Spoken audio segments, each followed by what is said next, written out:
Okay, so that's starting. Let me share my screen. Okay. All right, can everybody see my screen? Yep. Okay, so that's starting. Let me make this small.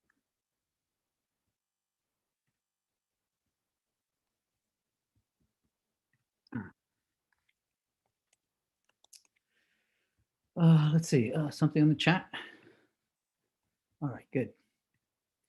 All right, so let's go over where we are so far. Let's see, we are at the end of week number 3.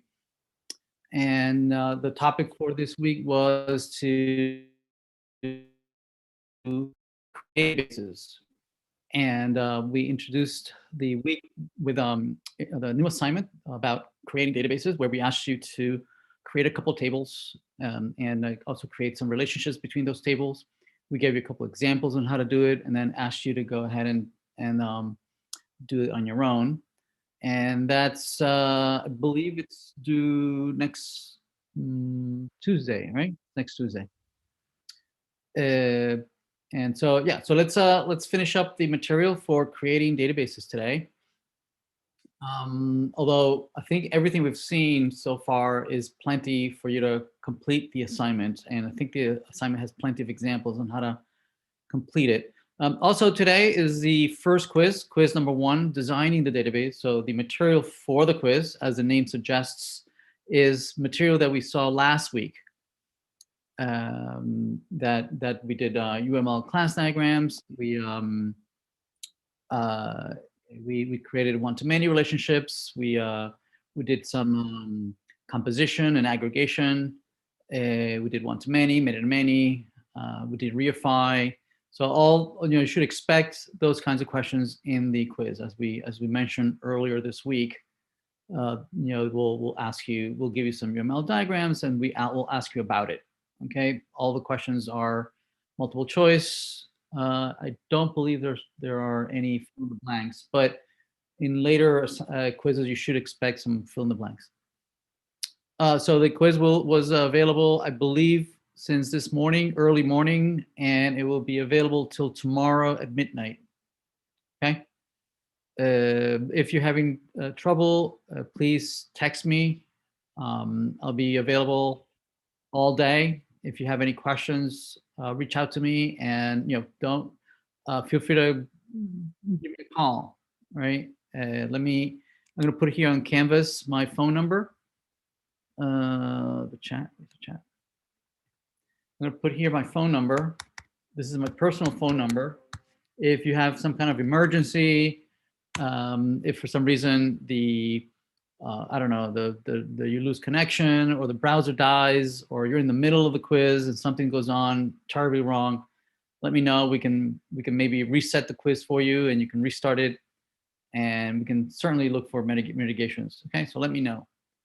It says, I believe the due date on the quiz says it, but it says available till tomorrow. So does the due date matter? Guess not. No, that's the assignment. No, I guess no. I don't care about the due date for the quiz.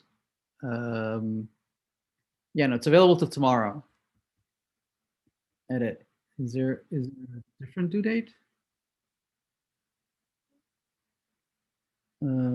So, available from, to, and due tomorrow midnight. Yeah, so it's due tomorrow midnight. How about in the other section? Are they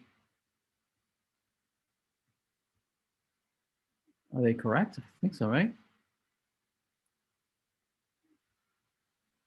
So, oh, okay, so due date. Okay, this one says 5. All right. There you go. Yeah, thank you. Good catch.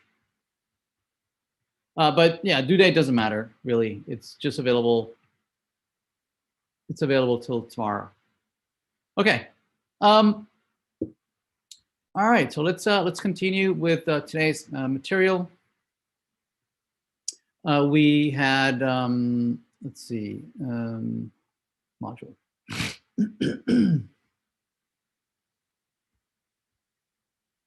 Yeah, creating the database. We had talked about data definition. We had discussions on the normal forms. I believe there was one more normal form that we missed. So let's finish that up and let's move on. Let's see. Yeah, so a normal form, we had mentioned that there were 3 normal forms that we're going to be covering. Actually, there are more than 3 normal forms, but we're only going to consider the first 3. Okay, so we talked about the first normal form that dealt with, well, first, the reason we're even doing normalization, right, is that we want to avoid things like this, right, where we have tables that are too big and just have a lot of data that shouldn't be stored in the same place. It should be, we should split it up into smaller tables so that data is always stored one way. It's only stored in a single place. Okay, we don't want to have the analogy that I always mention of 2 clocks, and you're looking at 2 places. It's giving you this, you know that logically this should be the same, but for some reason, intentionally, unintentionally, somehow those two pieces of information that should logically have the same value, for some reason they drift apart, okay, even though they shouldn't.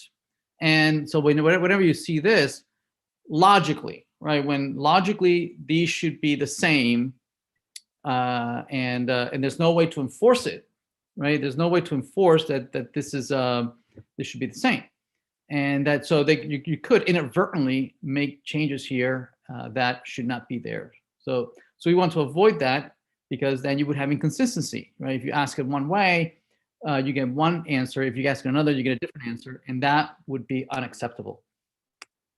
So the solution is always going to be somehow splitting up the table into smaller tables. And so we looked at a couple examples. First, we looked at first normal form that dealt with storing more information in a field than there should be. Like, for instance, storing 2 phones in one single field.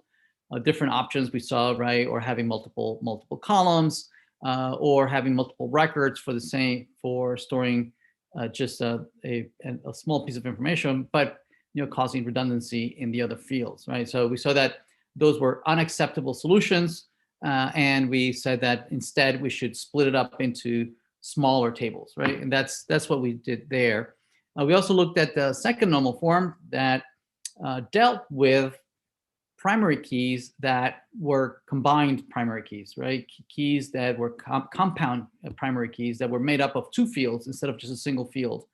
And we saw that there was a problem, right, when you had a field, another field, not a key field, depending on parts of the primary key, but not depending on the whole key, right? The combination of the keys.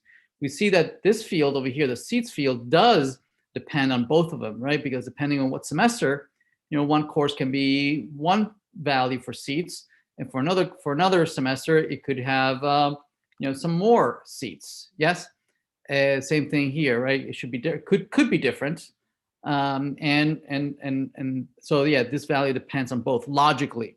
Whereas this one, the course name only depends on half of the key, right? And the way we fix that is that, again, we split it up into 2 smaller tables where we're storing the name of the course in one place, as opposed to storing it multiple times over here. Okay.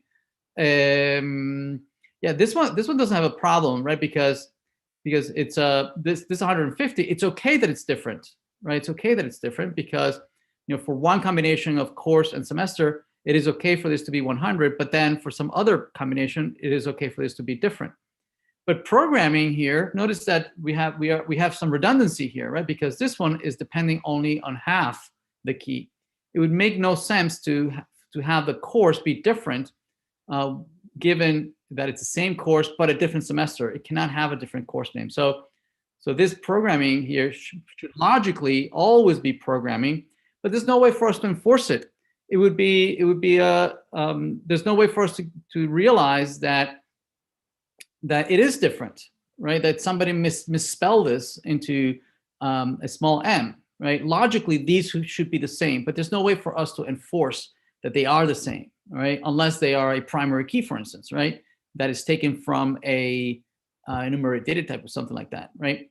But this is not. This is just an actual data. It's not a foreign key. It's not a primary key. It's just a non-key. Okay, so the way to fix this was to put it in a separate table, right, where the data is only captured once, right, and then is related to the other tables using a foreign key to some other primary key over there. Okay, we looked at a couple more examples. We have Alice and location. Again, logically, it makes sense that Alice can only be in one place, right? But because this is a non-key, right, it's not a primary key, it's not a foreign key, there's no way for, even though logically they should be the same, right? It's not stopping us from somebody, inadvertently misspelling this, okay? And we would not realize it. We would not be notified, oh, wait a minute, these three values should be the same. So there's no way for us to catch that error. And so we could inadvertently misspell it and we would not even know it. And then, so if we ask, where's Alice working today? If for some reason we end up with this record and it says Cambridge, or it might say even something else. It can say Acton, right? So this would make no sense. Alice can only be in one place at any one time. But we would not be notified, right? We would never be able to catch that error in that data. So the way to fix it is to only represent it in a single place, right? We know where's Alice? Oh, in Cambridge, and that's it, right? Whenever we ask where Alice is, that's the only answer that we could possibly get, okay? And then relating it to the other table using foreign keys, primary key. All right, so now here's an example where second normal form, even though it's required, we need to have second normal form. It's not sufficient, right? So definitely second normal form is good. It's required, but it's not sufficient for weeding out problems in the data. Right. So let's take this is an example. In this example, let's see. We have two keys, right? Course and year. So definitely we want to make sure this is 2 and F. And let's see. So we have that for web dev in this year, right? Alice is teaching it, but in the next year, Bob is teaching it. Okay, and it's okay that for a different combination of web dev and a different combination of year, that one professor is teaching it for one combination, and then another professor is teaching it for another combination. That's perfectly fine, right? So it's okay that these are different. Okay. And they do depend, notice that it depends on the year that you're teaching it. It could be one or the other. So this is totally fine. So same thing here. Notice that this date, this information could be different from one year. It could be different for another year because it's the birthday of the professor, right? So it's okay for this to be different, okay? But notice that now, even though this meets second normal form, it meets second normal form because both the professor is dependent on both the course and the combination of year, and same thing with the date is also dependent on the course and the year, right? So this meets second normal form, okay? But there's a problem, and the problem is that this field, the professor date, depends really also depends on this field, right? So this is the birth date of this professor. See that? So this field is dependent on another field. See that? If I have Alice or I have Bob Marley, then they might have different dates of birth. Okay. Now the problem is that because these are non-key fields, they're not primary key, they're not foreign key, there's no way for us to, maybe create a enumerated data type somehow. There's no way for us to enforce the fact that Alice really only has one birthday, right? It makes no sense that Alice here would have a different birthday. It would make no sense, right? But there's no way for us to catch this problem, right? If we inadvertently, right, and we don't, we are editing this record, and it says, oh man, what year was she born, right? Oh, was it 66, 65? And somewhere else in the database, some other record says that it's 1965. Right now, these two values that logically should be the same, they have diverged, right? And we would not even know it, right? The database would not notify us that, hey, something's wrong with these should be the same. Okay, so to avoid this kinds of inconsistency, right, we say that fields should not depend on each other, right? They should not depend on each other. They should only depend on the keys, on the primary keys, right? So I think the mantra is that I think it says the field should depend on the key, the whole key. So yeah, on the key, right? That's that's first normal form, right? So the results here, the way we fix it, right, is that the value, right, of the phone numbers depends on the key, right? For a key, then you have a different value. On a second normal form says it depends on the whole key, right? So that like this one, it's only depending on a partial key. So we want to depend on the whole key, right? And what we're introducing now, we're introducing the fact that not only do we want to depend on the key, the whole key, and nothing but the key. Okay, that the field should only depend on the key, on the whole key, and nothing but the key. So we should not depend on things that are not the key. Okay, so here's a chat. It's a professor. You cut out for 15 seconds. Uh-oh. All right, so maybe when I was introducing the problem with second normal form, let me repeat that. Okay, I repeated myself. Okay, good. It's good that I repeat myself. Yeah, so basically what we're trying to say here is that we want to make sure that the fields, all the fields, right, they are dependent on the key, on the whole key, and nothing but the key. So we don't want it to depend on, say, a key, a field depending on each other. Okay, so, and that's what third normal form states, right? That and nothing but the key. That's the third normal form. So this here should not depend on this other field. So how do we fix it? Same thing, like always we fix it, right? We split it up into multiple tables. So to fix this, instead of having it in this table, we'll make a second table where we're going to have the information about the professor in one single place, right? And say, oh, this is the professor and that's their birthday. And so there's only one place where we can find the birthday of Alice, as opposed to in multiple places that might drift apart. Okay, we could be wrong here, but we would be consistently wrong, right? As opposed to looking at one place that says one thing and looking at another place it might be different, right? So we want to eliminate redundancy. Okay, so yeah, so what we've done is we split it up, and then this is perhaps a foreign key that references, or maybe this is a foreign key that references this professor here as a primary key. Make sense? All right, so there we go. So that's a point of normalization. When we say a database has been normalized, it's a normalized database, right? It means that it has gone through this process of identifying these problems between dependencies, between keys and non-keys, right? Between and whether there's redundancy or not, and we have eliminated many of these very common problems when we break up the database, when we design the database. Everybody good? Okay, let's move on. Now in data definition, so we did cover data definition already. I just wanted to go back to it real quick. I did want to review a couple things. Chat. You repeated. How are 1NF, 2ndF, and 3NF? So we say that if it's 2NF, we say that it has already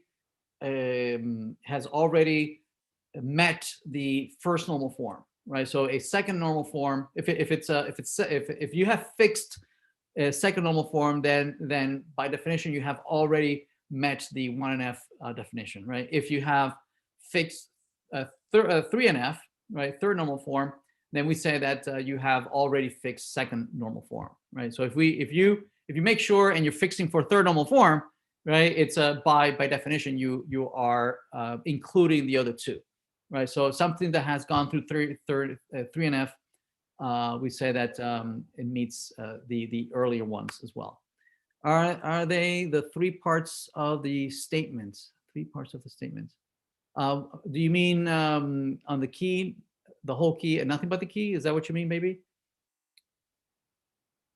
We say that, well, the statement is just one way of remembering real quick what each one deals with, right? First normal form, making sure that you depend on the key. Second normal form reminds you that you need to depend on the whole key, if it's a compound key. And 3NF reminds you that the fields should not depend on each other, right? That they should depend on only the key, right? Nothing but the key. It's just what each one does. Right, yeah, so we did cover data definition, but I move a couple slides around. I just want to go over real quick constraints. Now, constraints in the database, when we're defining the database, when we're defining the table, when we say create table, right? Each one of those fields that make up the table, we can make several constraints. But what we mean by constraint is that we can ask the database to validate certain things, to enforce certain things, okay, to help us, right? If we declare a field to be not null, we're asking the database, hey, if somebody, we're saying to the database, hey, this field is required. Don't allow creating new records that don't have this field, right? If I say that, if people is going to register in my website, hey, the username and password are required. Don't let them submit the form without the username and password. Don't create the record in the database unless you have the username and password. So constraints are validation opportunities, right? The database can validate for us, right? If we say that a field is unique, well, it means that, well, that record, right, in that column, make sure that none of those values repeat, right? And so whenever you create a record and it has that particular field, that field will be compared against all the other values in that column, making sure that it's unique, right? So again, it's enforcing certain rules that we can apply. We saw primary key. Primary key combines two constraints, right? Primary key says that this field cannot be null. It has to be unique, but in addition works together with the foreign key constraint. It works together with foreign key constraint to enforce what we call the referential integrity, right? Referential integrity means that if you have a record that has a foreign key that is referencing another record with a primary key, right? If they're referencing, right, if the foreign key is referencing a primary key, well, there are certain things that the database is not going to allow you to do, right? So if you have a foreign key reference, if you have a record referencing another record, well, that other record, the one on the primary key side, cannot be removed by default, right? If you try to remove that record, and there's somebody pointing to it, is going to stop you and say, no, I can't delete you because somebody's referencing you, right? You're going to be orphaned, okay? Or you can't change the value of the foreign key, right? You can change it to something unique and whatnot, right? But if it says unique and not null, this will allow you to change it to anything you want, but not if you're a primary key, right? Not only are you unique, not only are you not null, but if somebody's referencing you, you can't just willy-nilly change the value because somebody is referencing you. Or you can change that behavior, right? With the cascade actions, you can say, well, by default, I'm not going to allow you to remove the parent record if you have a child record referencing you. Or I can change that behavior. I can say, well, if you delete it, then I want to be deleted too. Or if you change, then I want to be changed too. Or you can change it to ignore. Just don't worry about it. Just leave me orphan. It's fine. I'll be orphan. Other things that we can constrain, we can say default, meaning if you don't give me a value, right? If you don't give me a value, then I'll just choose a value for you, okay? And so, for instance, I could initialize with an initial timestamp or an initial role, right? A default role when you register. And the syntax, we've looked at it. Oh, there's another one, check. Check allows you to do kind of like pattern matching. You know, say you want to, there's a field called, you know, zip code, right? And you want to make sure that the zip code has at least 5 characters, right? So it's or some zip codes have, you know, 5 characters dash, and then, you know, 5 digits dash, and then 4 digits, right?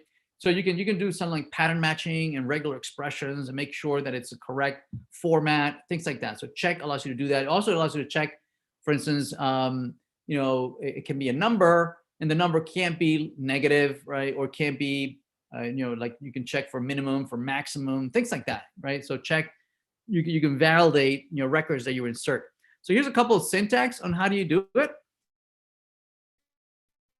And null, we saw that already, right? You just say not null, right? So this is, we've seen this so far, but I just wanted to review this real quick. So not null, right? Also, I also want to point out that some of the syntax is different depending on the vendor, depending whether you're using SQL Server or you're using Oracle or you're using MySQL. The syntax might be slightly different, right? So I just want to point out that you know, whatever vendor you're going to be end up using, you know, you'll need to read up on that particular syntax. Okay, so for instance, unique, right? You can say unique, and then on the field that you want to make unique, there's or in SQL Server and Oracle, unique goes, the unique keyword goes on the field that you want to make unique, right? Whereas in MySQL, it's a separate row. Right, so the syntax are slightly different between the different vendors. You can also name the constraint. Oh yeah, no, you can. Sorry, now you can. Remember, I mentioned that you can make composite keys. You can combine fields. By using parentheses, right? So just this unique here is saying that this field PID is unique.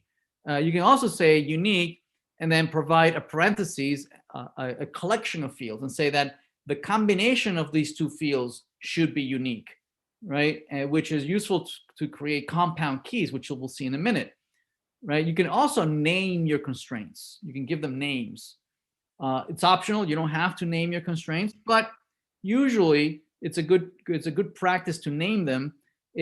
Only because it allows you to later on, if you need to modify those constraints, if you need to change them, you need to alter them later on.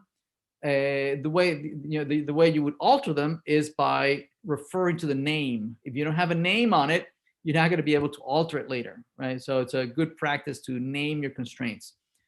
What else? Primary key we saw already, right? This is in MySQL. You can just put it in a separate line, whereas in SQL Server, you put the primary key on the field itself. When you declare the field, you say that this is a primary key. Again, slightly different syntax depending on the vendor that you're using.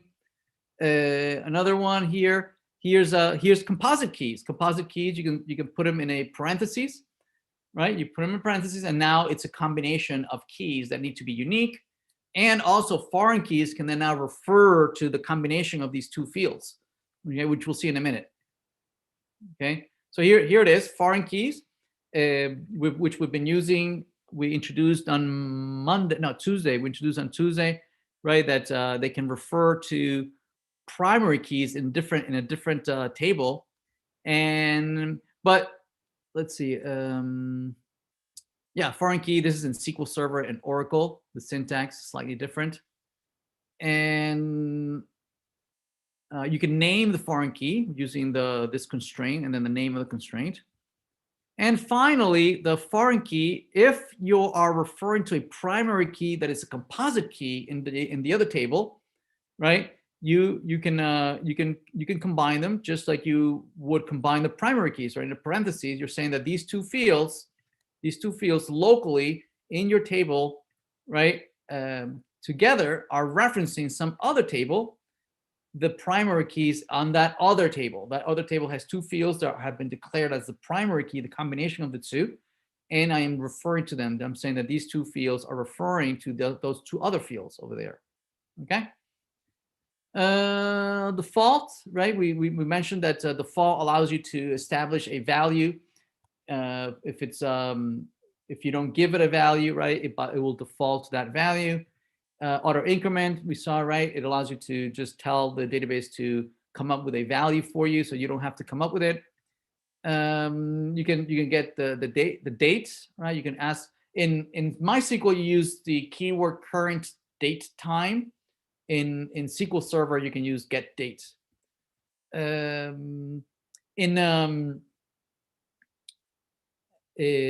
so SQL Server has the additional keyword for identity. So in SQL Server, you use auto increment, but in MySQL, you use auto increment.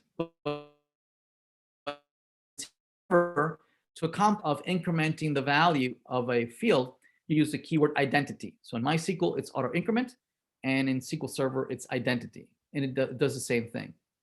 Now, one word on when you are inserting records into a database, right, that has auto increment, right? So if it has auto increment and you insert, right, we haven't talked about insert yet, right? We'll spend the whole week talking about insert, update, and delete, but just a word on insert because it's relevant here for the auto increment. So if you declare a field as auto increment or indent, then when you insert the record, you don't need to specify the primary key. You don't need to specify the value of the primary key because indeed it's going to be evaluated. It's going to be set by the database. You don't have to set it, right? So here, for instance, we have not provided for the first name and last name. We haven't provided the primary key. See that? Even though primary key is a required field. Now, if you're providing the names of the tables, of the fields, then you can just specify the name of the fields and the values. Now, in this other syntax, which we'll see in a couple of weeks next week, here we're not specifying the names of the tables, so you have to provide the values in the order of the fields when they were declared, right?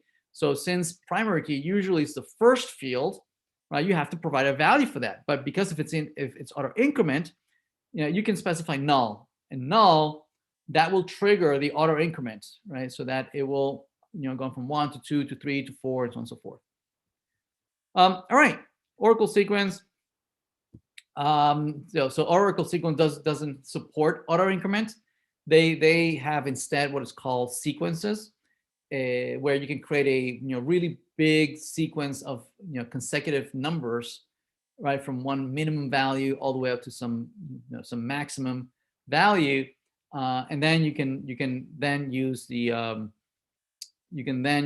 when you insert, you can use that sequence, right, to get the next value in that sequence, right? It's a pretty ugly way of doing it, right? I totally prefer the auto increment or the identity of SQL Server. I think this is a much worse way of doing it. Anyway, you won't be asked about Oracle. Don't worry about it. All right. Okay, let's move on.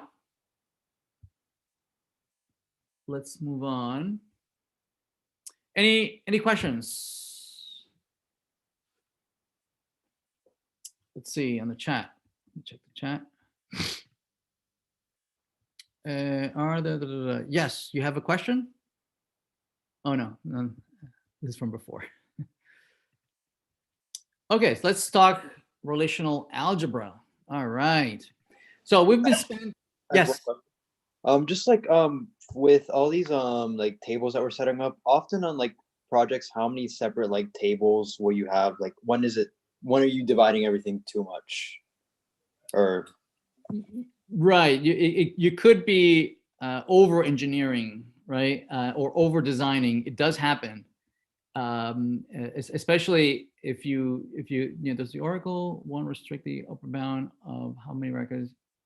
Yes, yeah, but it's usually really really big in the hundreds of thousands, right, or millions. So usually you don't hit those limits, and it can also loop, or you can regenerate the sequence and create more.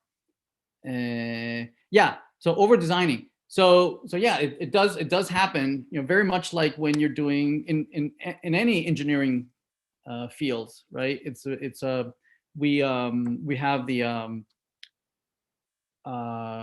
the problem of perhaps over engineering or thinking way too ahead in the future, and you try to foresee any outcome in the future, and typically that entails over designing. And this happens also in object orientation, right? You have one class and you have an inheritance class, and you over design, creating this very complex hierarchy of classes that you end up not using, right? Same thing happens in databases as well. You start adding fields that you think you're going to need, and you end up not using it. So very much like any design process, we try to apply the technique of just-in-time design, right? Where we would design it well enough, as much as we understand the problem so far, right? And not more than that, okay? Because as proving futile to try and look into the future. Requirements change all the time. We're going to come back and have to redesign this anyway.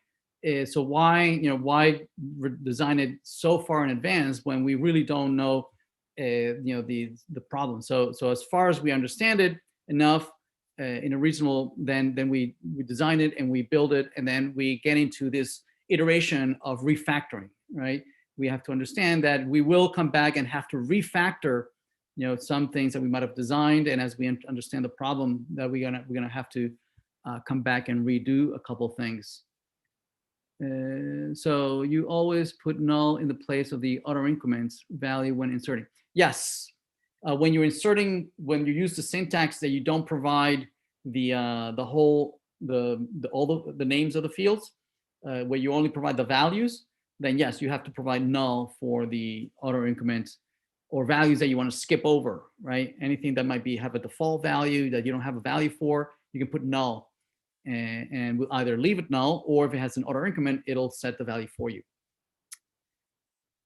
Okay, yeah, so we've been spending the last week or so, well, actually almost 2 weeks, talking about how to create the database, right? How to come up first. Well, we install the database where we toyed around with a simple table.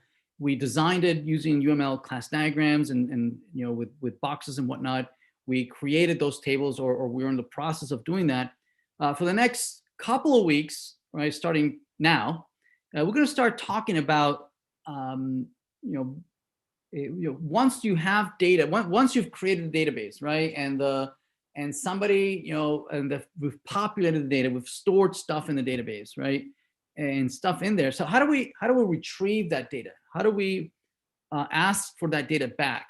Okay, and so there was a lot of research that went into that question. Early on, even before there were any databases, there were a lot of mathematical research on how is it that we do this. Okay, and there was a whole math that was invented specifically for this type of problem, right? Even before we actually had databases, right? Very much like object orientation. Object orientation was invented before there was actually object orientation, right? Somebody had to come up with all that stuff, right? And all the lambda calculus and all that had to be invented before we were even programming. Yes.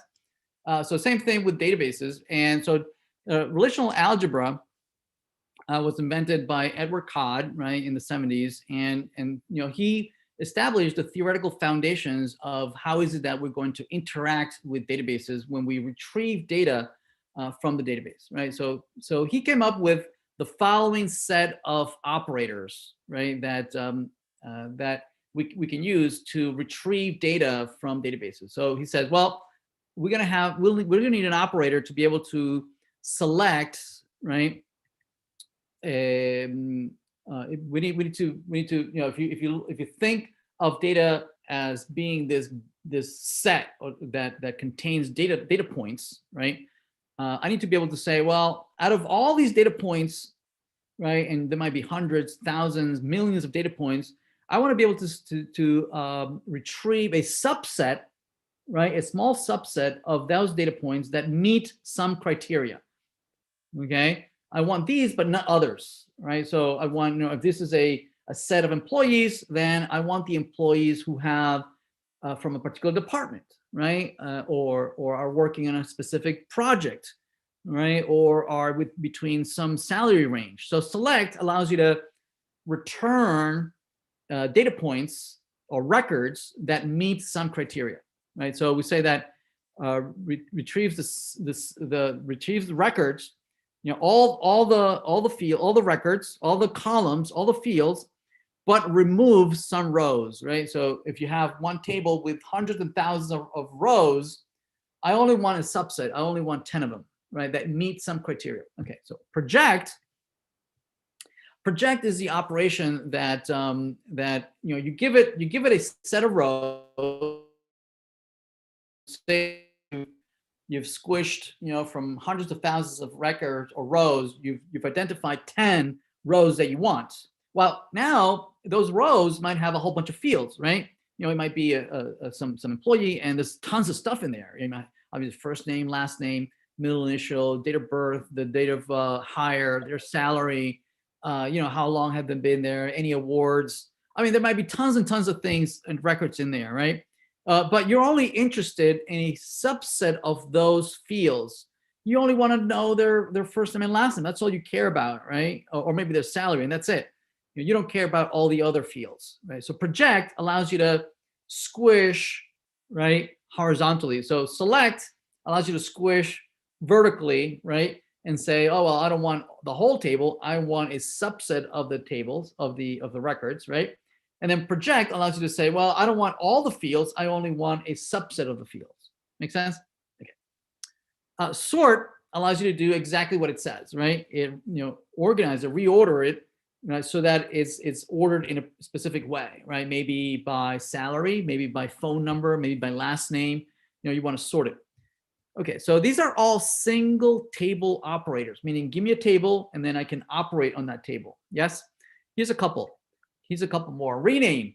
Rename allows me to, like the name suggests, right? It allows me to rename a column, right? A column might have a field, might have a particular name, and for some reason I need to rename it, right? It might have said, you know, depth, and I want to rename it to department, okay? Or F name, and want to change it to first name, right? I want to rename it. This is going to be very, very useful later on when you have records that are referencing other records in the same table. Rename is going to be very, very useful for that.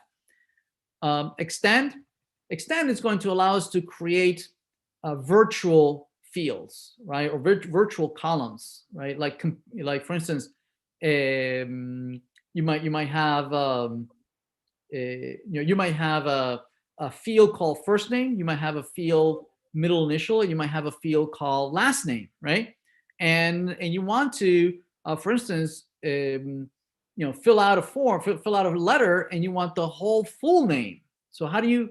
Well, you can calculate what the full name is by concatenating 3 of the fields. Yes. Now, so I can calculate. I can create a virtual field that is computed from the other fields. Yes. As opposed to, you know, one might say, well, why don't we have an actual field called an actual field, you know, full name? Well, if we do that, right, then you are breaking one of the normal forms, right? You're breaking, I don't know what, maybe third normal form, that you have 3 fields. I mean, one field, full name, that is dependent on 3 other fields, right? So it's not normalized. Yes. So you would never actually have a field called full name, but you can have an extended field that it's a virtual field, but that it's not stored in the database, but it can be calculated on the fly from the other fields. Let's see, something on the chat. Do actions like renaming and sorting modify the table? No, they yeah, exactly. None of these modify tables, right? This is only for read only. You are reading data and extracting it from the table, okay? And then as you read, right? You start massaging the data because you want to operate it on it, right? So none of this actually modifies the original data or the original records, okay? Next week, we'll talk about how to modify the data in the database, right? Using inserts, updates, deletes. This is only for reading, retrieving data from the database. And finally, group by. So group by allows us to take records, right? So if you have a whole bunch of records, right, and that you're iterating over, and you have identified, you have a million records, and you have identified 100 records that meet your criteria. Like for instance, I have all the students in university, and I want the subset of students in my section. All right, so instead of having 40,000 students, I've identified 100 students that are in my section. Yes, and then I want to calculate the quizzes, right? The quizzes that student one students be able to say, well, give me all the quizzes for student one, give me all the quizzes for student two, right? And I want to aggregate them, right? I want to I want to average out all those quizzes into a final quiz grade. Yes, and so I need to be able to identify all the records for student one, all the records for the quizzes of student two, all the records for the quizzes of student three. I want to group them by student, and then I want to aggregate those values to calculate an average, right? So group by allows me to do that, right? So it allows me to group different records into a single line, okay? Yeah, so all these are single table operations, right? Then we have two table operations, okay? Two table operations, like the name suggests, right? They take two tables, table one, table two, or table A and B, right? And they combine them in some way. So product, right? Product is very much like the cross product that you've known from algebra or 1800, I think. I don't know which course you look at that takes a look at set theory, right? Where you take all the combinations, you want to know all the combinations that you can have between two data points, right? I want to combine, if you have data points here A, B, C, and you have data points here X, Y, Z, you want to combine them. So you want to combine A with X, Y, Z. So you have AX, AY, AZ, and then you go on to B. You get BX, BY, BZ, and you have C, X, CY, CZ. So you get all the combinations. So product calculates all the possible combinations between the records in both tables. Okay. Now, typically, the way you would actually implement this in if you're programming this, typically what you do is that if you have two arrays with some data in one array and you have data in the other array, the way you would create the combinations is that you would iterate over the outer array. Okay, you have an outer loop, and then in that loop you have an inner inside embedded in another loop in there, right? So you have an outer loop that's looping over one array, and you have an inner loop that's iterating over the other array, right? So that when you have A, you loop over XYZ. Then when you have B, you loop through XYZ again. And then you have C, you loop through XYZ again, right? And that's how you create all the combinations. So typically, product, right, it's going to involve, usually in the implementation, is a nested loop, right? And if you've seen algorithms, you've seen other theoretical courses before this one, typically that entails that has direct impact in the performance, right? That algorithm, we say that it's an order, a squared algorithm, right? So if you're iterating these operations that are operating on a single table, right? You have to iterate over the table, right? So it's like a loop. We say that it's order n, right? But these operations that entail two tables, where you have an outer loop and an inner loop to create all the combinations, usually is order n squared, right? So it's quadratic complexity, right? If you've taken algorithms, I don't know if you have or not. Then we have a join. So join is a combination of the product, right? It's a combination of the product and the select, right? So if you combine the product right? If you combine the product, which takes into account all the possible combinations, and say, well, I don't want all the combinations. I want a subset of those combinations, right? Only the ones that make sense, right? Say A is related to X and Y, but not Z, right? And B is associated with Y and Z, but not X, right? And so I only want, I want the product, but I don't want all the combinations. I want a subset of the combinations of the ones that are related to one another, right? So you can accomplish that with combining a selection and a product. You calculate the product and then you apply selection, okay? Then you have a semi-join and a couple of other types of joins that are somewhat syntactic sugar. They are variations of this join, but with some twists, right? So semi-join, for instance, it does the product, but it doesn't bring in all the values from one of the tables. It only keeps, I only want to know if you have A, B, C, and X, Y, Z, that actually have a relationship with the other table, right? But I don't really care about the values in X, Y, Z. I only want to care the values in A, B, C, right? I just want to know which one have relationships. If they don't have a relationship, I don't care about it, okay? And then we have AntiJoin. AntiJoin is kind of like the name says, right? It's like the opposite of a join, right? Whereas a join identifies those records that are related, AntiJoin finds the relationships that are not the data points that are not related, right? The ones that don't match, okay? Union, like the name suggests, right? If you have data from one and data from another, I want to merge them into one single data set, right? I'm going to put them together, right? So that's what union does. And outer join basically returns everything. It returns not only the records from one table and the records from another table, but in a specific order. First, it returns the records that are matching, that have that are related to one another, and then it pulls through all the records that are not related, right? In the order of saying, well, I'll pull the records from one table that are not related, and then I'll pull all the records from the other table. And there's two versions of this. There's like left join, left outer join, or right outer join, where I might want the records from one table but not the other, or I want the other but not the one, or both. I can get all both. So we'll take a look at this. These joins. Right? Okay, so let's play around with some of these, right? So let's start off with select. Let's start off with select, okay?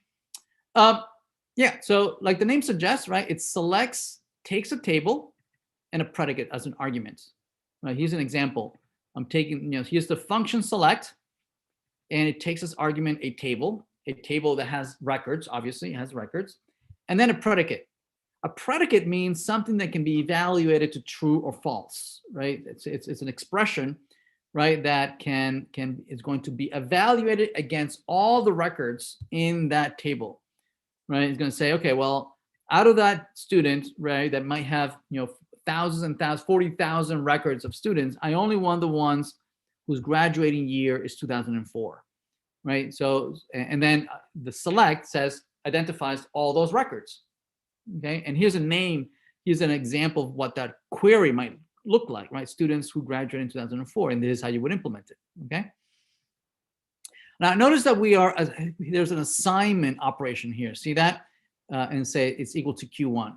Now, the way we understand this conceptually is that Q1 now contains all the records, right, that come back from select, okay? Now, student, looks like a table. I mean, it is a table, right? It has a whole bunch of records. It has all the records, whereas Q1 has only a subset of the records, yes? But even though it has a subset of the records, it still looks like a table, right? It has rows, it has the columns. So pretty much Q1 looks extremely similar to what the student table looks like. It's just a smaller version of it, right? It has a subset of the records, not all of them, only the ones that meet this criteria. That makes sense?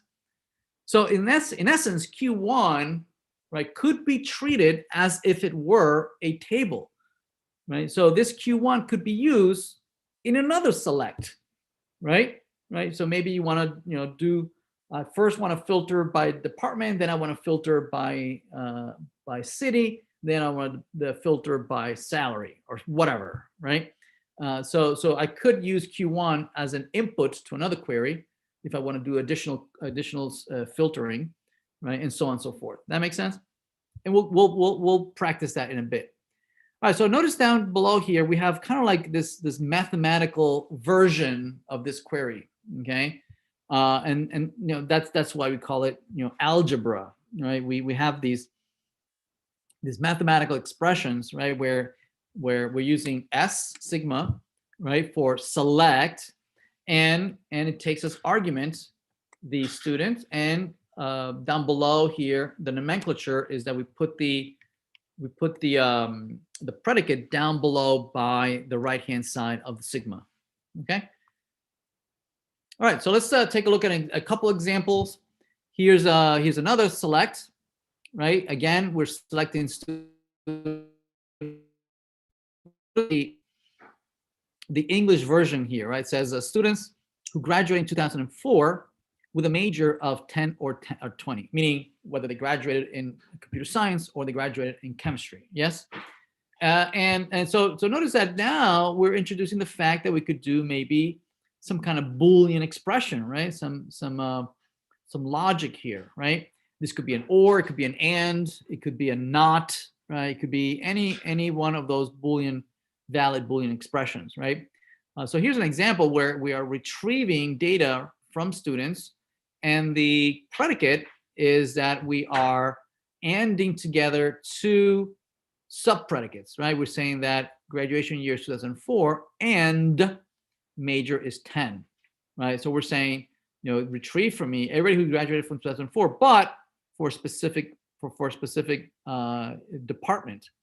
Or, right, we can do something like this, right? If I want to say, well, graduation year 2004 and either one of these majors, right? Either you graduated from 10 or 20, and I'm anding it together over here. Make sense? Yeah. So depending on what the question is in English, right, you would have the appropriate or equivalent query down here. Yes. A couple more. You can, as I mentioned earlier, right? You can have the queries that you've written be inputs to other queries, right? So for instance, you could implement this. You can implement this here, right?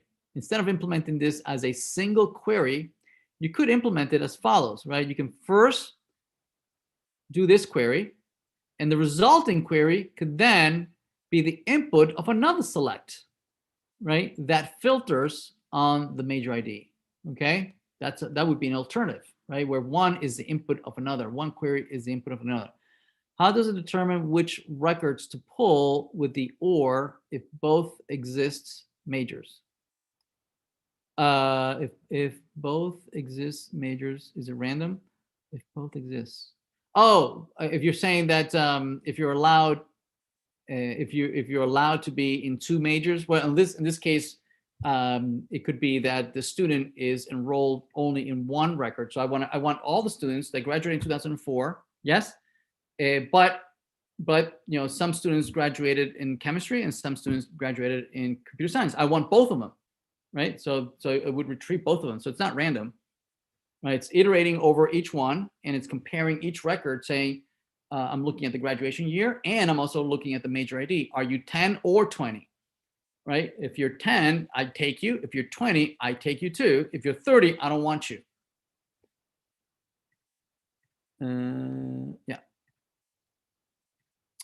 So here's an example where we can take the implementation. We can re-implement this. We can re-implement this here instead of being one single big predicate, right? We can first do the inner one here, select 2004, and that already filters it with a subset of students, and that output can be the input to another query which a predicate of checking to see of these two. So here's an example right here, right? So here we have an inner query. Here's a select of filtering by year. And that is the input of an outer select that is filtering by major. You see that? And here's the equivalence. Now here the equivalent is that we are assigning the results of each one of these into intermediate variables here. See that? Which we're then using as input for the other query. Makes sense, right? Let's see. We can also visualize this graphically as follows, right? We can say that you're starting from a data source called students, right? Some table students, right? We're going to apply this filter by graduation year, right? So here's the application of that first filter, and that is going to be used as an input for an outer filter, which is this one, right? So each one is filtering as you go higher and higher and higher, and you get less and less and less data. Let's look at project. So project is going to provide us with a subset of the columns, right? We might have, I don't know, 10, 20, 30 columns for each record. And you might say, well, I don't want all the columns. I only want a subset of those columns, right? So for instance, this one, right, is taking the student table with all 40,000 records, right? But each record might have 20 fields for each student, right? This one is saying, give me the student table, give me the same student table with the same 40,000 records, right? I don't want to filter any records. Whatever you give me, I'm going to give you the same records, but I am going to drop certain columns. I don't want certain columns. I only want these columns, right? So this one is dropping, the ID, the major ID is dropping, any graduation year. All those are being dropped. Oh no, I'm sorry. I do want the graduation year. Sorry, I want those two fields. Now we can combine these two. Where the select, right? It could be the input of the project, right? We're retrieving out of the 40,000 students, we're only coming back with maybe 1,000 students, right? All the students that were in the major equal 10. Once we have that, we really don't want the graduation year. We don't want the department that they're in, right? We only want to keep the name, and that's how we do a project, right? And then we specify here all the fields that we want. And right now we only want the student name. Now project also has its kind of mathematical symbol, pi for project, for P, right? Where you list here in a comma separated list, which fields you want. So here's sigma major equal 10. And then that's being the input to a project. And here is the graphically, right, using these these boxes and arrows, right, how the data is flowing from student to select to project. Or here's an alternative where we're using the sigma symbols, sigma and pi, right, to specify what's going on here. Now we have to be careful that since the data is flowing, that make sure that whoever's below is actually producing data for the folks above me, right? Student is generating data for the select, and then select is generating data for the project, but we could be implementing something that makes no sense. For instance, here it is, right? We are taking the 40,000 students, we are dropping all the fields except the name. All right, so now we have 40,000 names, right? And that is the input for the select. But this select, is going to take those 40,000 records that only have the name. Now I can't compare it against the major ID because I don't have a major ID, right? The project dropped it, right? It dropped that field, right? It's not listed in the fields that are coming from that project, right? So you got to be careful, right? This is an empty, right? This is an empty query, right? It doesn't return anything. Okay, so you got to be careful. Sorting, like the name suggests, it provides a reordering of the records,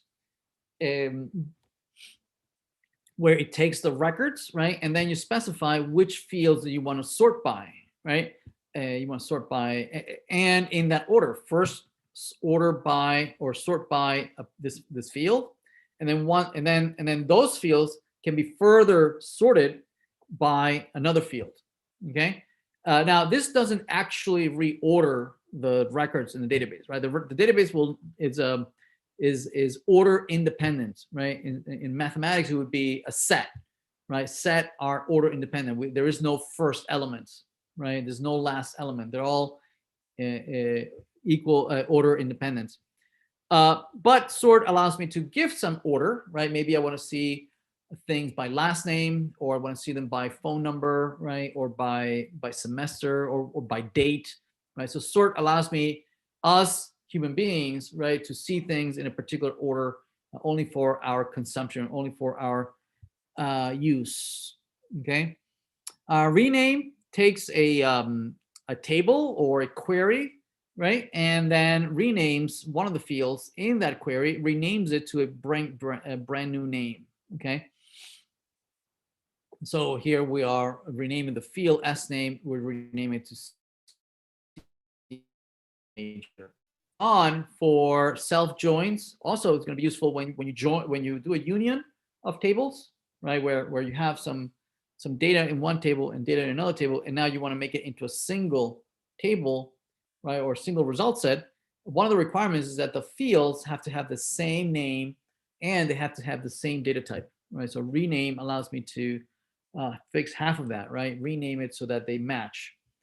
Extend allows me to calculate or generate new fields, right, that were not there before, right? So for instance, student, I can add a new field, not to the original table. The new table, doesn't change, right?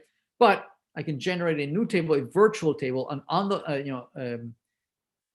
the fly table that is going to have a new field, a new column, graduation class, and the value that I'm going to put in there is going to be based on data that I already have in the record, right? So for instance, I am subtracting 863 from graduation year, and that tells me the graduation class, right? If you're graduating, if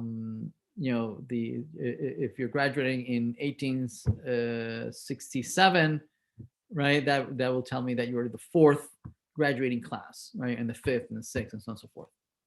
All right, so let's talk about group by. So group by, yeah, so hold on, because group by is going to be somewhat involved. All right, so just hang on there. All right, we're going to try and repeat this over and over. If you don't get it the first time around, don't feel bad.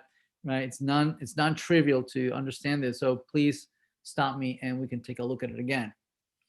All right, so group by, what it does is that it takes lots of records, right, and tries to find, given a field, given a group field, right? So and compares those fields, against each other, and if they are the same, right, it considers them to be in the same group, right? So imagine, here we are and we're all working on the same project, and right, we're engineers, and I want to compare multiple projects, right? And so I have these projects over here and this project over there, and I have a lot of records on all the money that is being spent for a project.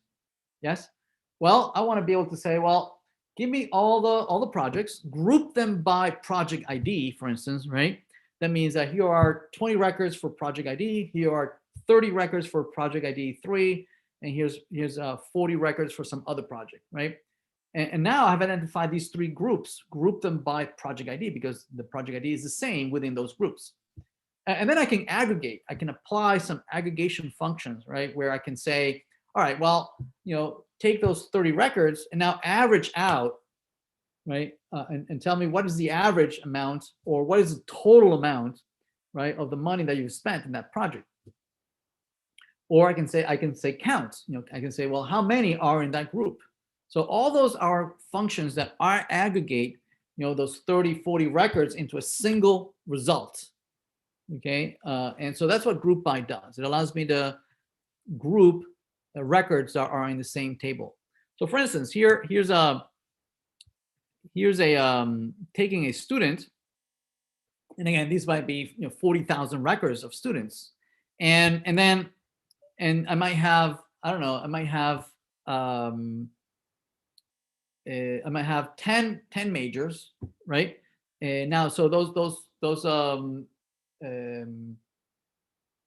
40,000, right, are going to be evenly spread out depending on, say you have 40 departments. If I have 40 departments, right, so that means that I'm going to have like 40 groups. I'm going to have 40 groups, and on average, maybe 1,000 students in each group, right? Makes sense. And then I can for each group of 40,000 of 1,000 students each group, I want to aggregate. Each student might have a graduation year, right? And what I can do is I can take all those graduation year in those 1,000 students in each group, look at all the graduation year, and I can aggregate and find out, well, what's the minimum graduation year? What's the maximum graduation year, right? I can do whatever I want, right? I can take all those graduation year, find the minimum, find the values. So the values back, right, would be that I would get 40 results. Each result will have the minimum year and the maximum graduation year, right? And so those 40,000 records will have been squished into just 40 results, right? And the values would be minimum graduation year and maximum graduation year. That makes sense? Let's look at a couple examples. Let's say we have here 9 students, and we have let's see, we have Joe, Max, and Lee are 3 students that are in major ID 10. See that? And we have Amy, Sue, Kim, and Pat are in major 20. See that? Okay. And we have Bob and Art are in major ID 30. So we have 3 distinct groups, right? The ones that we have Joe, Max, and Lee. And then we have another group where we have Amy, Sue, Kim, and Pat.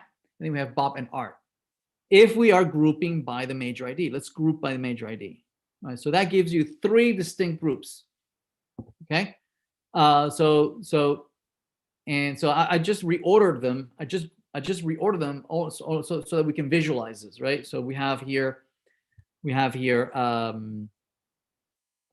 the group where you have students, the major ID 10, the group for 20, and the group for 30. Yes? Okay. So if we are grouping by major ID, there's 3 groups, distinct groups. Now we might be asking, right? Now that we have this data, we can aggregate. There's a whole bunch of functions that we can aggregate. For instance, we can apply the count aggregator, right? So we can apply count, whatever. We can count SID, and that would tell you 3, and this would tell you 4, and this would tell you 2, right? So these 9 records would be squished into 3 results because there are 3 groups. And then we can calculate the aggregation, right? And the aggregation could be, tell me how many are there in each group, right? Or I can say, give me the aggregate, giving me the minimum graduation year, right? So that would give me 2004, 2001, and 2003, in those 3 groups. Or I can aggregate and give me the maximum graduation year. So it would give me, the first group would give me 2005, this one also 2005, and this one gave me 2004.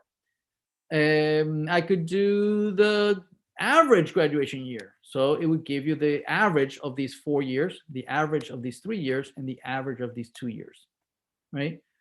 What else? Well, there's only so many aggregation functions, right? And it makes, and you have to decide whether it makes sense to you to apply certain aggregation functions, right? Would it make sense to add up all the years? Maybe not. Adding up 2004 plus 2004 plus 2005, maybe not, right? I don't know. That has no logic, a sense of usability. Your audio broke up. Can you repeat? What happens to outliers when using group by outliers? What do you mean by outliers? You mean things that cannot be grouped by, or that are not? So that the things that are unique in some way. Yeah, so they would be their own group, right? They would be their own group all by itself. Yep. Yeah, you could have uniqueness, sure. Like for instance, if you group by SID, you would get 9 distinct groups, right? Because SID is unique, right? So you cannot have 9 repeating anywhere else, right? So it would probably not make sense to group by SID. So yeah, so here's a group by, right, where we have a group by student with group by major ID, so it gives you 3 distinct groups. Okay, and then we are applying 2 aggregations. One is minimum of graduation year, so there it is, 2004, 1 and 3, and the maximum graduation year, which is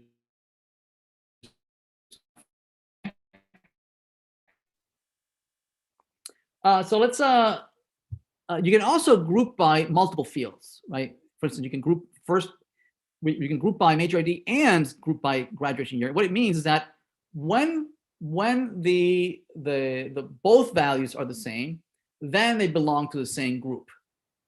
Okay, so for instance, here we have going back to the original table, right? We have 2 students that are in major 10, 3 in 20, and 2 in 30.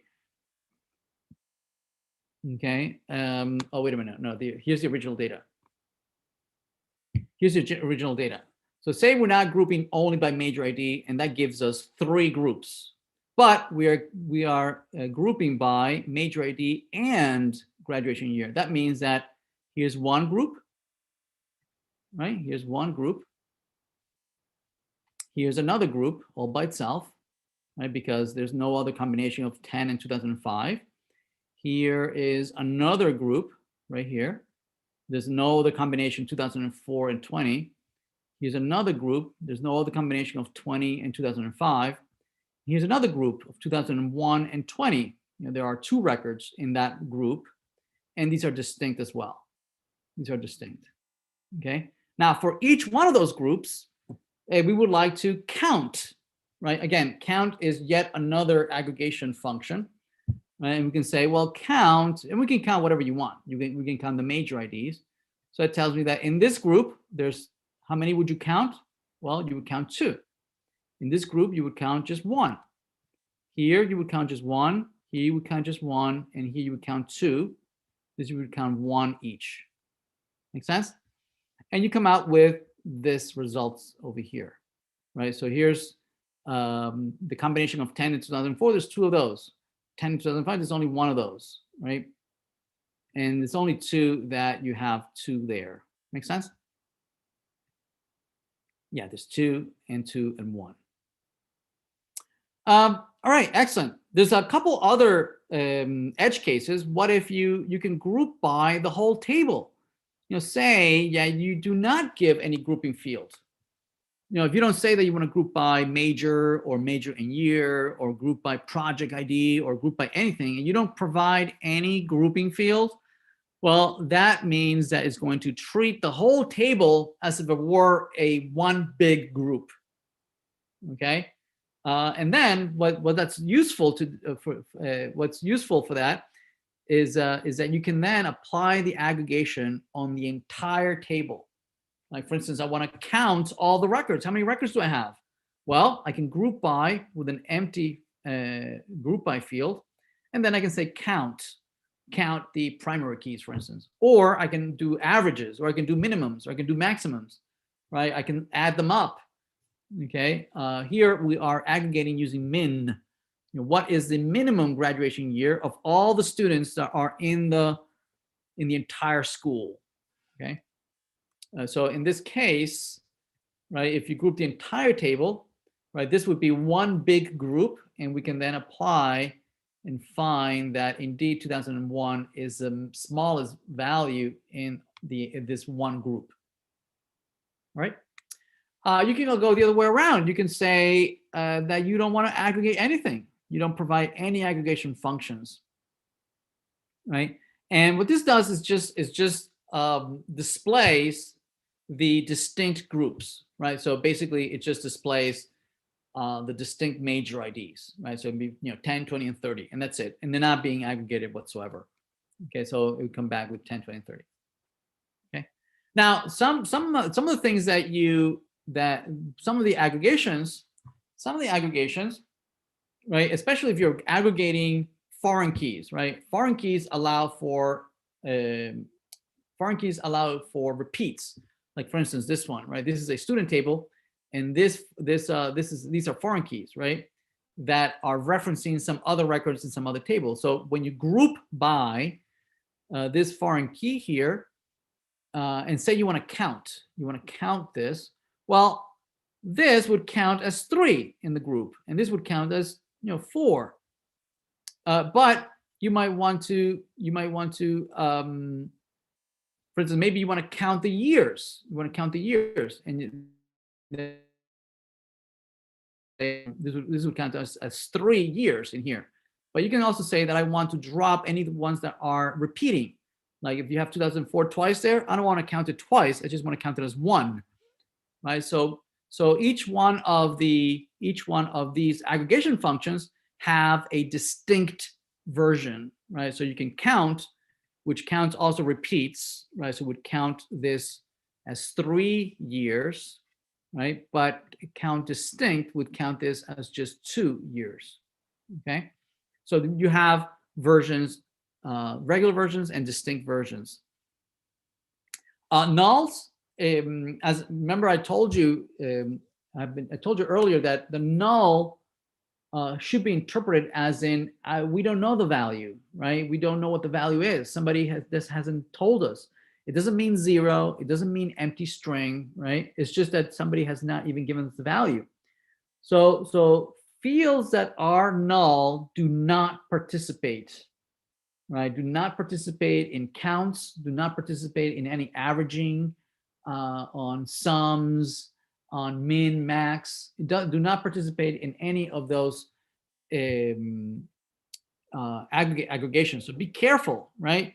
You might count something, and those counts might be very, very low. You say, that's weird. Why is it so low? Well, it might be that a lot of those fields, the values are null, so they're not being counted, right? So you would typically not count fields that can be null. Typically, you count fields that cannot be null. For instance, counting primary keys, right? Primary keys make sense, right? Because they're never going to be null, right? And counting them makes sense.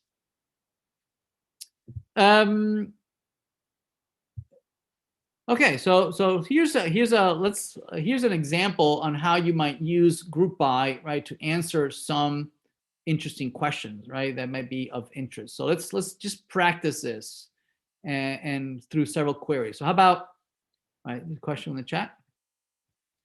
If we have a table with a lot of null values, does that have a negative impact on the usefulness of the queries? Yes, the database administrators frown upon data that have a lot of missing data, right? When you have tables that have tons and tons of null values, that's a clue that you over-engineer your table, right? You thought that you were going to need those records, but you truly don't need those records, right? You were trying to maybe look way ahead, and you put something there that you really don't need. So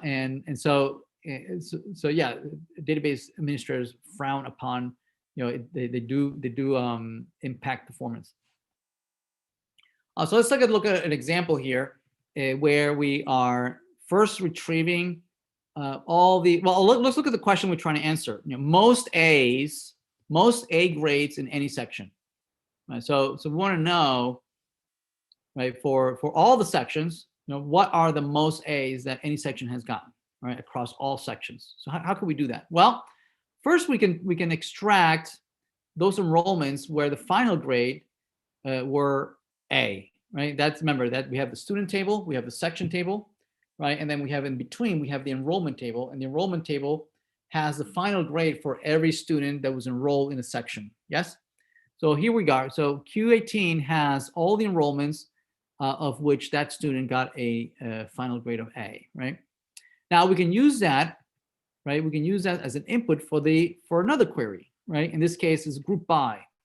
And so what we're doing here is it says we're going to group by the section, right? So it could be that you have a, out of all the sections, now we have all the students, and in section 10, right? Oh, well, actually we have here, right?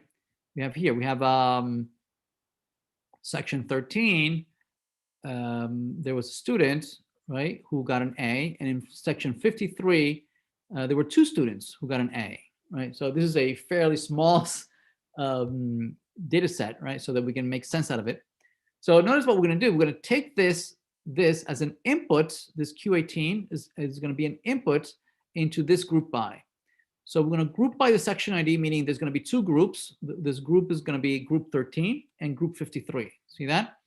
And we're going to count the EIDs. So we're going to count how many are in one group and how many are in the other group. So there's 1 and there's 2. So this is the output for the whatever we're grouping by. So there's 13 and 53, right? 13 and 53. And there's 1 element, 1 EID in one of them, and there's 2 in the other. Now we're going to take this whole table, this entire table. But that's why we're not providing the group by, right? Instead, we're going to take the entire table and we're going to do a max on the count, right? So we're going to do a max. So we're going to aggregate the whole thing and find out that the max is 2. See that? The value is 2. That makes sense? So yeah, so here's an example, right, of group by and whatnot that you can use to answer, questions such as this.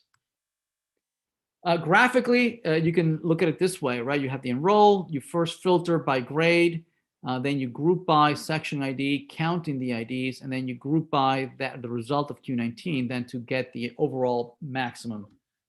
Okay. All right, excellent. So everything we've seen so far are operations on a single table, right? So let's take a look at now operations on multiple tables. Okay. In the chat. Is there no way to use aggregate functions without the group by? No, there's only on the group by. Yeah, they're meant to be only for group by. Yep. All right, so let's take a look at now operating on 2 tables, right? So first let's look at the simplest one. So simplest one is product, right? So product, as we mentioned earlier, right, it combines all the records from one table, combines them with another table. Okay, and so here we have table A that has A1, A2, and you have B with B1, B2, right? And the cross product of those 2 comes out to be the values for A, right? And A1 is being combined with both B1 and B2, and then A2 is being combined with both B1 and B2. See that? So those are all the possible combinations between one table and the other. Okay, so let's try it out. Let's try out doing this, right? The product between the student and department. So here's a student, and here's a department. Okay, and so if you combine all of them, then you would do Joe combined with computer science, Joe combined with math, Joe combined with drama, right? Now you know where we're going, right? Notice that some of those combinations make no sense, right? Because we know that there's a foreign key here and there's a primary key here. And we know that somehow Joe is related to computer science, but Joe is not related to math and it's not related to drama, right? But that's not what the product does. The product first considers all possible combinations first, okay?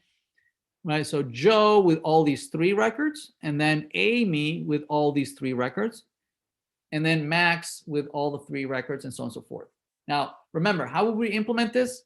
We would implement it probably with 2 loops, an outer loop that iterates over the left-hand side, and then an inner loop that iterates over the right-hand side, right? So you would get, the outer loops has Joe, and then you iterate over all the departments, and gives you all the combinations. Then you move, the outer loop moves into Amy, whereas the inner loop goes through all these three. And then you advance the outer loop to Max, and so on and so forth. Yes? So you end up with this. You end up with a combination where you have all the combinations, right? You have Joe with computer science, Joe with math, Joe with drama. And then you have Amy with computer science, Amy with math, right? Amy with drama, and so on and so forth. Now, we have only looked at these first three, right? We haven't gone and done all of them. Okay, but you get the idea, right? You would get everything here, right? All the combinations from one with the other. Everybody good? All right. Now what if, right, you take the product, and now you filter. Now you're going to filter saying that you don't want all of them, you only want a subset of them. For instance, you might only really care about the ones where the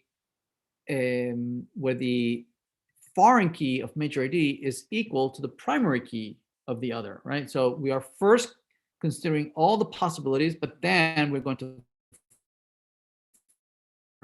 only going to keep the ones that make sense. So for instance, only Joe, right? Joe with computer science, Amy with math, and Max with drama. Okay. So this is so useful, right? This operation of first creating the product and then doing a filter, it's so useful that it gets its own name.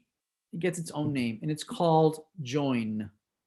Join is basically the combination of, so join, if you're going to join two tables, it's basically the same thing as a combination of first calculating the product, which gets all the combinations, right? And then filtering it by some predicate, saying, oh, I don't want all of them, I only want them by this predicate, right? And it's so useful that it gets its own symbol, right? So here's the X, right? It kind of specifying that this is kind of like the cross product, but not really, right? And it kind of like there's a filter there that we're not letting certain things go, and we're filtering by some predicate here, right? That gives us a join.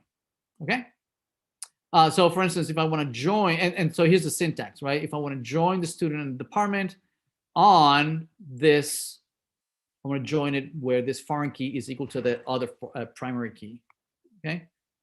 So if you want to look at it as a graphical representation with a Venn diagram, right? You have two tables, and so the cross product would be all the combinations between A and B, whereas the join, right? You have a predicate that filters only the ones that make sense, right? Only the ones where they're related to each other. Okay. So here's an example, right, of using this. We have we want to retrieve all the grades that Joe received in his courses during 2004. Okay. All right. So looks like the grades. We know grades are where? Grades are in section, I believe, right? No, I'm sorry, in enrollment, right? The grades are in the enrollment, and the name Joe is in the student table, right? And when his course during 2004, right? I believe that's in the section. So we need to look at three different tables, right? To go and fetch data from different places, right? And we need to join them together. So we're going to first join these two, student and enrollment. We're first going to filter out, and find the student whose name is Joe, right? So Q25 is going to have the student, just a single record, right? So it'll be a single record where the student name is Joe, right? Now we're going to join that Joe. We're going to join it with enrollment on student ID with student ID. So this is SID is with the student table, whereas student ID is a foreign key in the enrollment table. So we want to find those records in the enrollment table that match with the student, which is Joe, where the student ID is student ID, right? So that should return to me all the enrollments for Joe, right? So these are all the enrollments where Joe is a student. Everybody good? Okay. Now we're going to retrieve all the sections that were offered in 2004. Okay, now there might be a whole bunch of sections of 2004, but I don't want all of them, right? I only want, I'm going to grab the sections for 2004.